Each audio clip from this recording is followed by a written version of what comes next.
The trip shrouded in secrecy for fear of Russian assassination attempts on his way out and soon back into his country.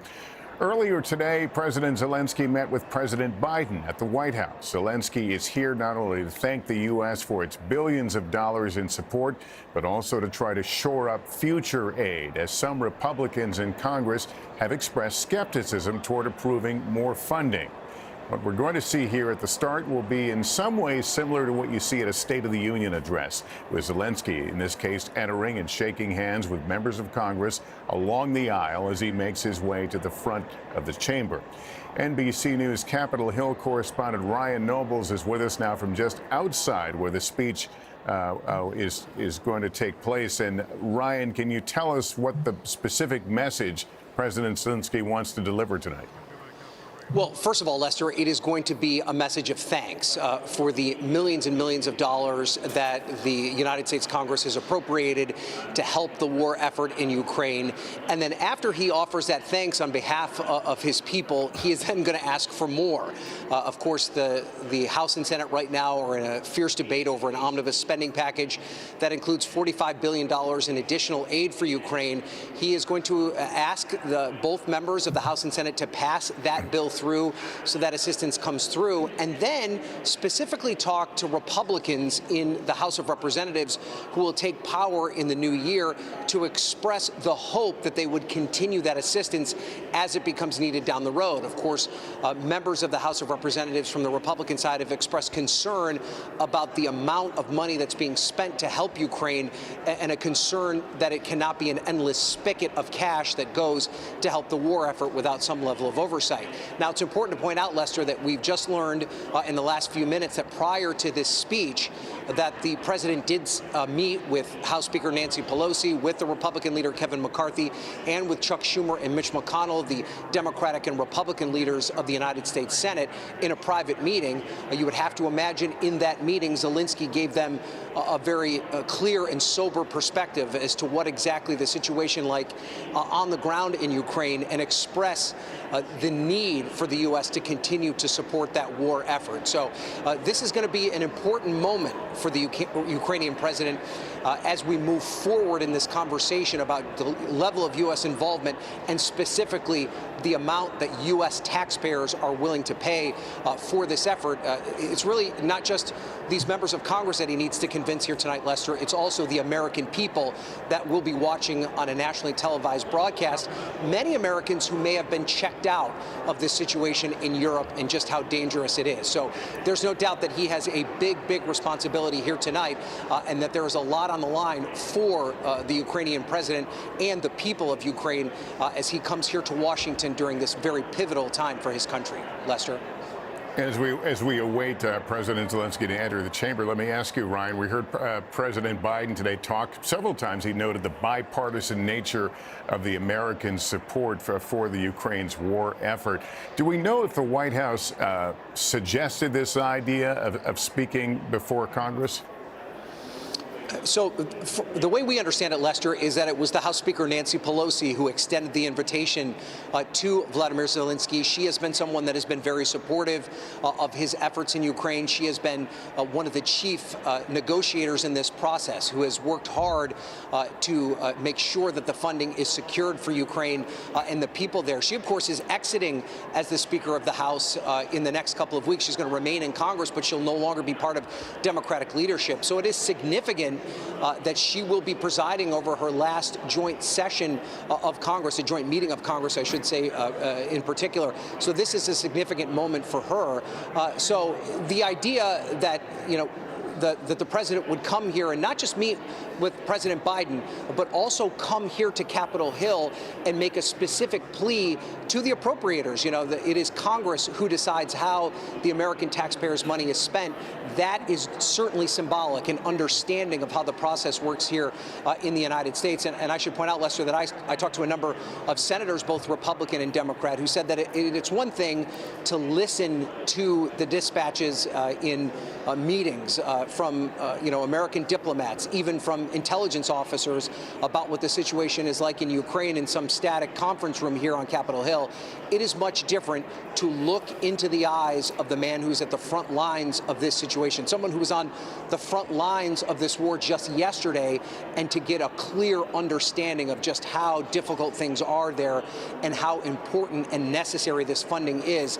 It makes a much different situation than it would if you're just continuing to get these briefings. So I think that is also a big part of it. We should also point out, though, Lester, that there's going to be many Republicans who probably need to hear this message the most that just aren't going to be here.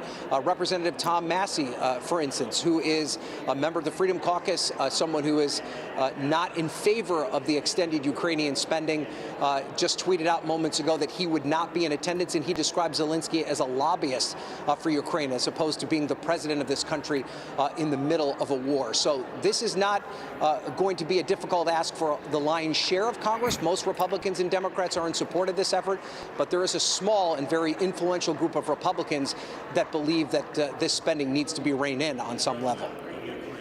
Yeah, Ryan, and we're just seeing a glimpse there of President Zelenskyy, who is being introduced now, making his way down the aisle, and as we expected, greeting some of the lawmakers here who were in attendance of this joint meeting of Congress. He has enjoyed a broad American support, but as Ryan noted, not entire support within the U.S. Congress, as the appetite for, as we've heard before, an open checkbook, perhaps not checkbook, not exactly what we have seen in the past.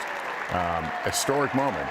This is the first time that he has left his country since the war that we're aware of, making this trip under massive security blanket for obviously fear for his safety, getting out of Ukraine, getting to the U.S.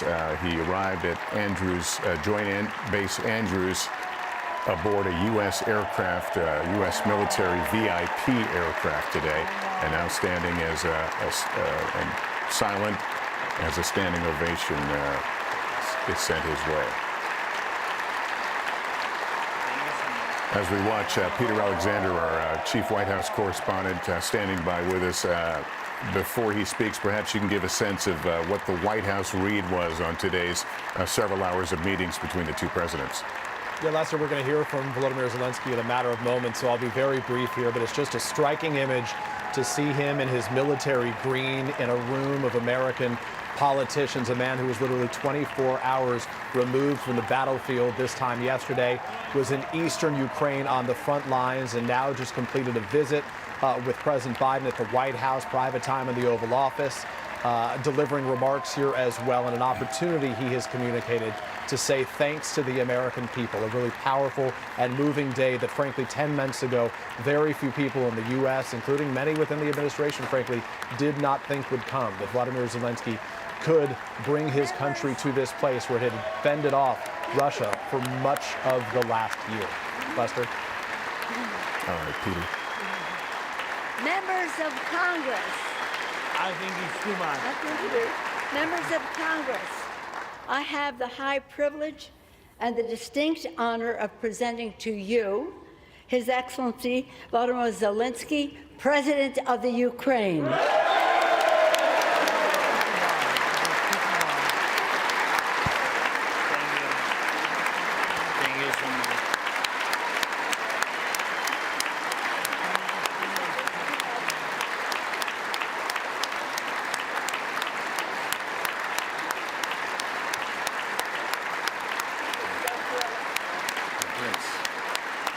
Thank you so much. Thank you so much.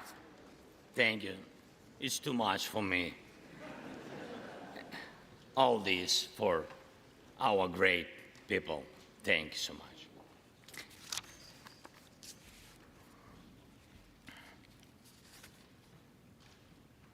Dear Americans, in all states, cities, and communities, all those who value freedom and justice, who cherish it as strongly as we Ukrainians, in all our cities, in each and every family. I hope my words of respect and gratitude resonate in each American heart. Madam Vice President, I thank you for your efforts in helping Ukraine. Madam Speaker, you bravely visited Ukraine during the full-fledged war. Thank you very much. Great honor. Thank you.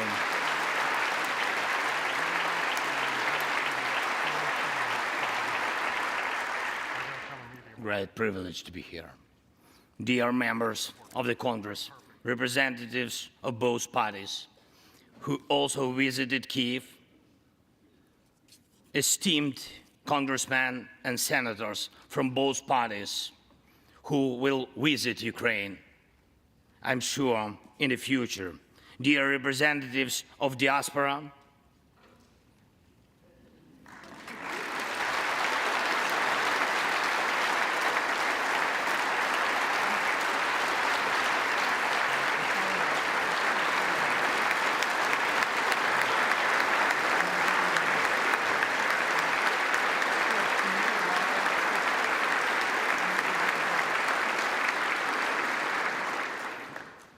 present in this chamber and spread across the country, dear journalists. It's a great honor for me to be at the US Congress and speak to you and all Americans. Against all odds and doom and gloom scenarios, Ukraine didn't fall. Ukraine is alive and kicking.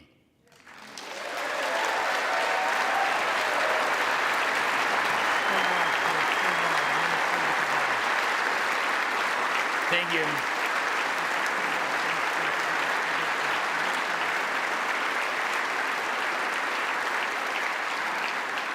And it gives me good reason to share with you our first joint victory. We defeated Russia in the battle for minds of the world. We have no fear, nor should anyone in the world have it. Ukraine's gained this victory, and it gives us courage, which inspires the entire world. Americans gained this victory, and that's why you have succeeded in uniting the global community to protect freedom and international law. Europeans gained this victory, and that's why Europe is now stronger and more independent than ever. The Russian tyranny has lost control over us.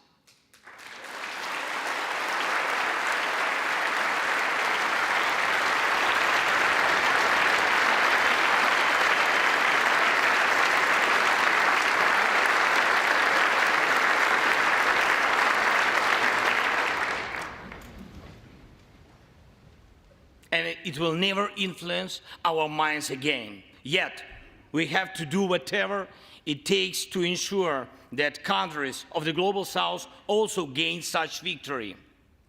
I know one more, I think, very important thing. The Russians will stand a chance to be free only when they defeat the Kremlin in their minds.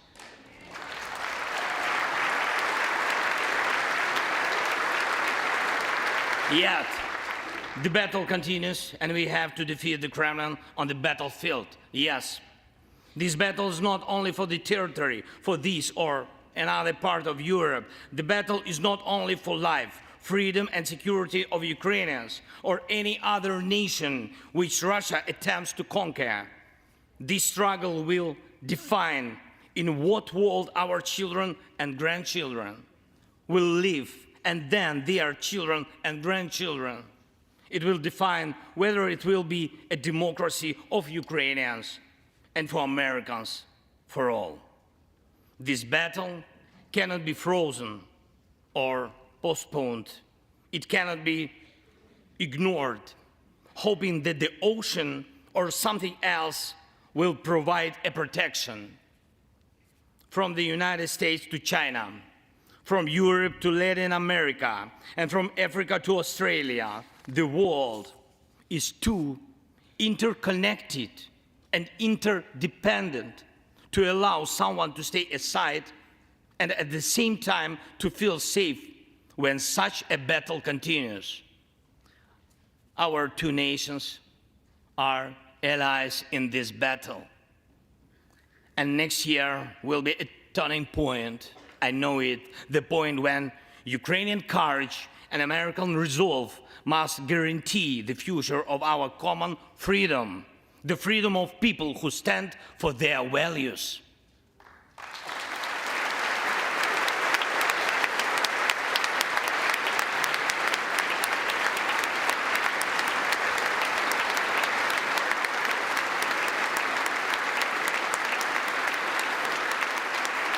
Ladies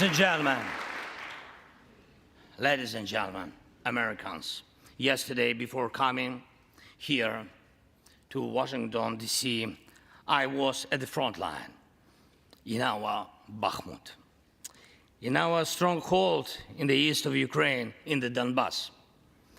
The Russian military and mercenaries have been attacking Bakhmut non-stop since May. They have been attacking it day and night, but Bakhmut stands.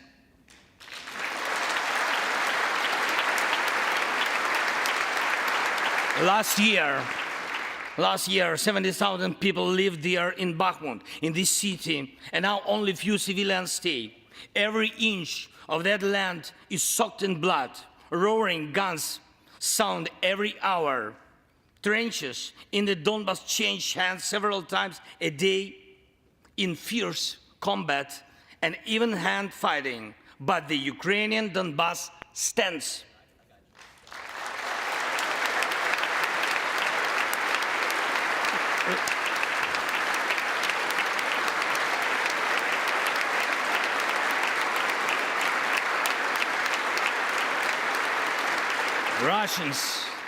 Russians use everything they have against Bakhmut and our beautiful cities. The occupiers have a significant advantage in artillery. They have an advantage in ammunition. They have much more missiles and planes than we ever had. And it's true, but our defense forces stand.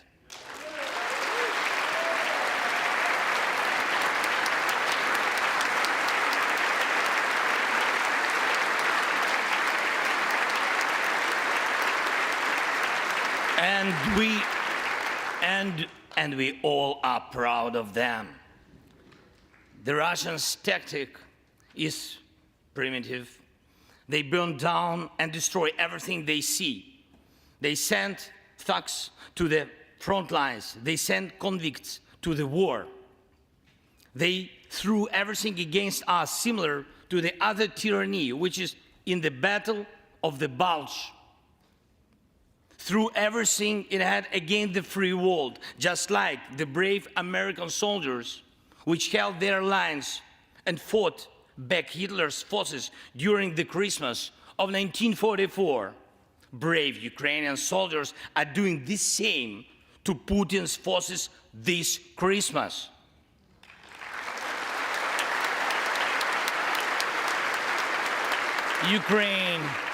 Ukraine holds its lines and will never surrender.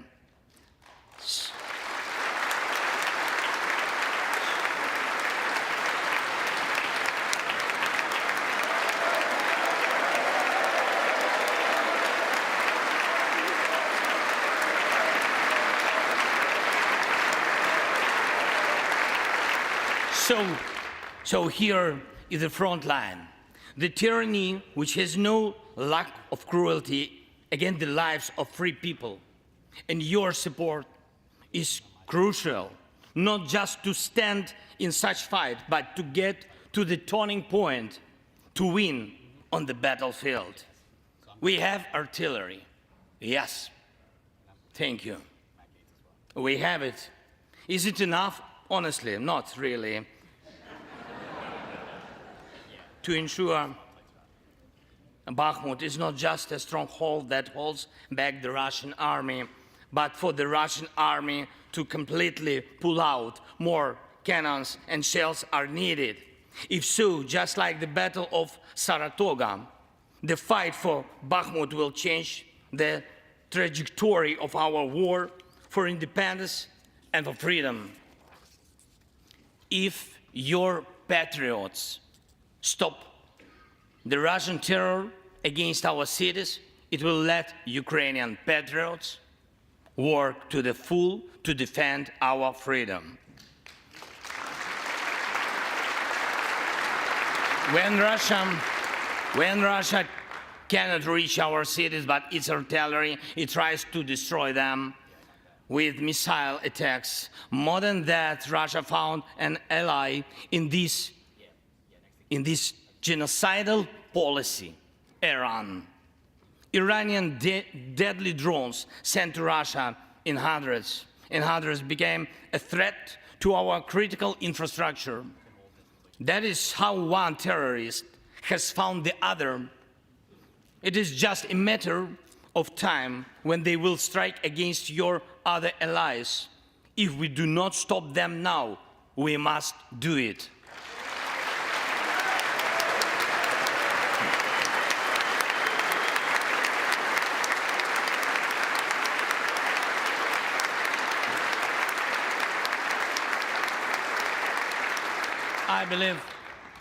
I believe there should be no taboos between us in our alliance. Ukraine never asked the American soldiers to fight on our land instead of us. I assure you that Ukrainian soldiers can perfectly operate American tanks and planes themselves.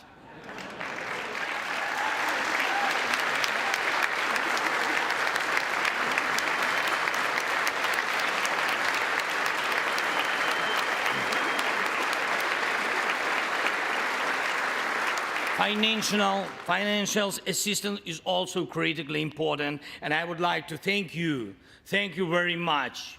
Thank you for both financial packages you have already provided us with and the ones you may be willing to decide on. Your money is not charity. It's an investment in the global security and democracy that we handle in the most responsible way.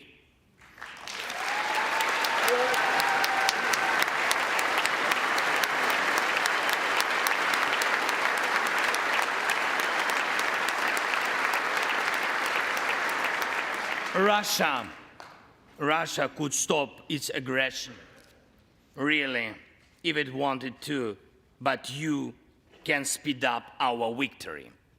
I know it.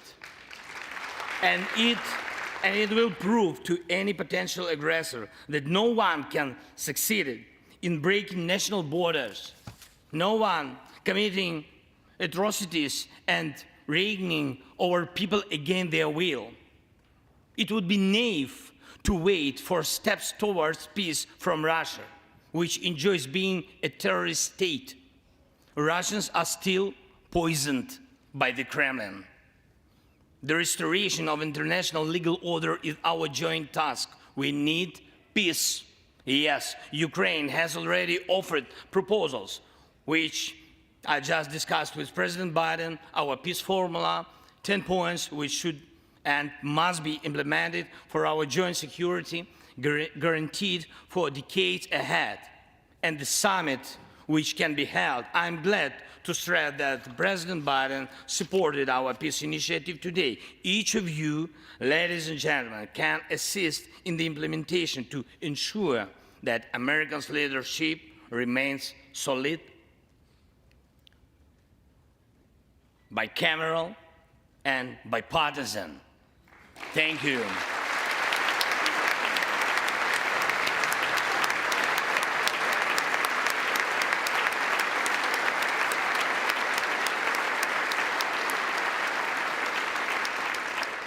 You can strengthen sanctions to make Russia feel how ruinous its aggression truly is. It is in your power, really, to help us bring to justice everyone who started this unprovoked and criminal war. Let's do it. Let terrorists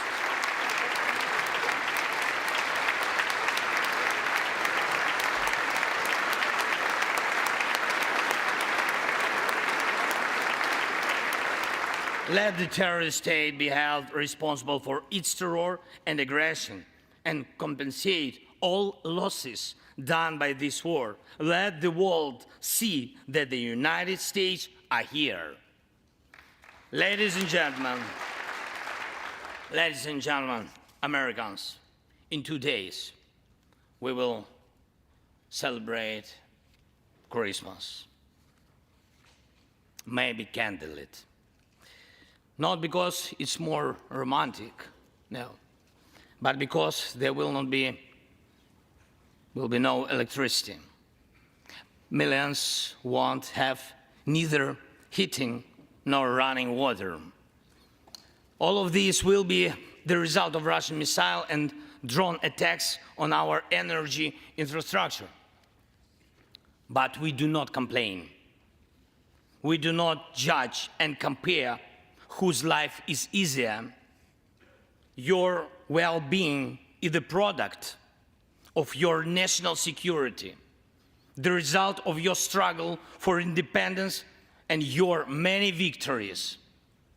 We, Ukrainians, will also go through our war of independence and freedom with dignity and success.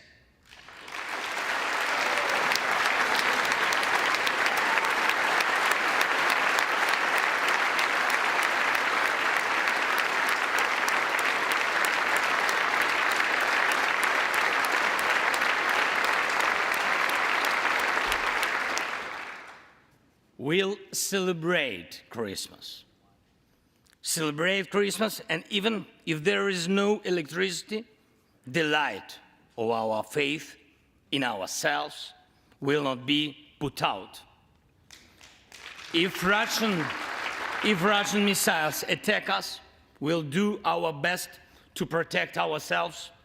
If they attack us with Iranian drones and our people will have to go to bomb shelters on Christmas Eve, Ukrainians will still sit down at the holiday table and cheer up each other. And we don't have to know everyone's wish, as we know that all of us, millions of Ukrainians, wish the same: victory. Only victory.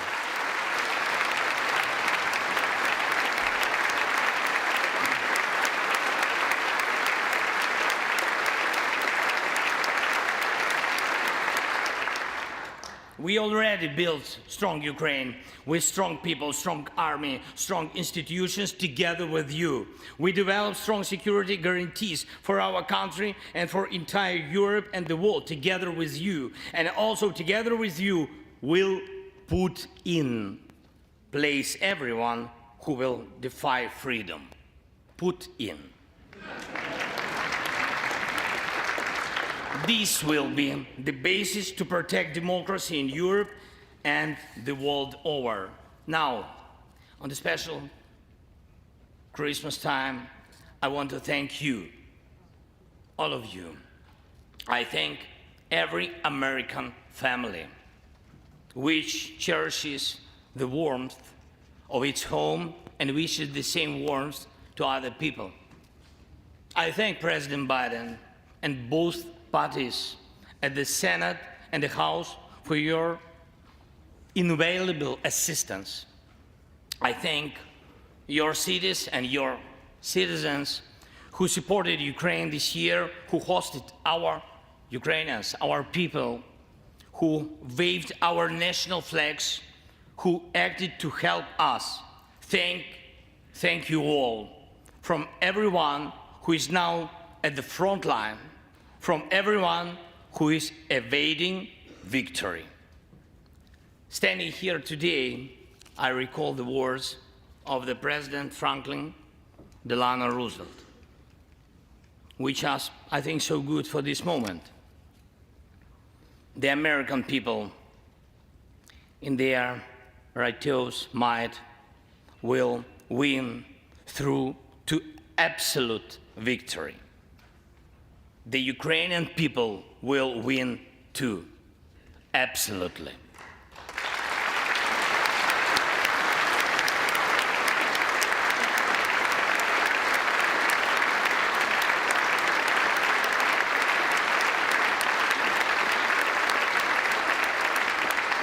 I know that everything depends on us, on Ukrainian armed forces, yet so much depends on the world. So much in the world depends on you. When I was in Bakhmut yesterday, our heroes gave me the flag, the battle flag, the flag of those who defend Ukraine, Europe, and the world at the cost of their lives. They asked me to bring this flag to you, to the US Congress, to members of the House of Representatives and senators whose decisions can save millions of people. So let these decisions be taken. Let this flag stay with you, ladies and gentlemen. This flag is a symbol of our victory. In this war, we stand, we fight, and we will win because we are united. Ukraine, America, and the entire free world.